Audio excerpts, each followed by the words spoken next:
যুক্তরাষ্ট্রের ফ্লোরিডা থেকে আমি শহীদুল ইসলাম তালুকদার। দর্শক, থাইল্যান্ড সফর শেষে গত 2রা মে আয়োজিত সংবাদ সম্মেলনে মাননীয় প্রধানমন্ত্রী বাংলাদেশের বাম নেতাদের উল্লেখ করে বললেন, তারা নাকি মাননীয় প্রধানমন্ত্রীকে ক্ষমতা থেকে সরাতে চায়। সেক্ষেত্রে মাননীয় প্রধানমন্ত্রীর জিজ্ঞাসা, তাকে সরিয়ে কাকে বসাবে? এমত অবস্থায় প্রশ্ন এসেই যায়, বামেরা নেতা নির্ধারণ করার কে? নেতা নির্ধারণ করবে জনগণ।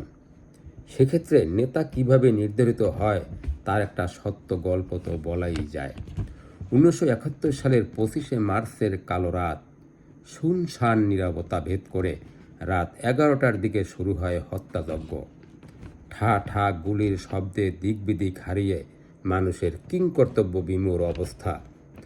সময়ের সাহসী নেতা ধরা দিলেন পাকিস্তানি সেনাদের কাছে। উল্লেখ্য, আর্মি হেফাজতে যাওয়ার পূর্বে এমন একজন নেতাও নির্ধারিত করে গেলেন না, যিনি তার অবর্তমানে সময়ের সাহসী পদক্ষেপ গ্রহণ করবেন। এমতো অবস্থায় নেতা চলে গেলেন আর্মির হেফাজতে। এদিকে নেতার অন্যান্য অনুসারীরা চলে গেলেন ভারতে।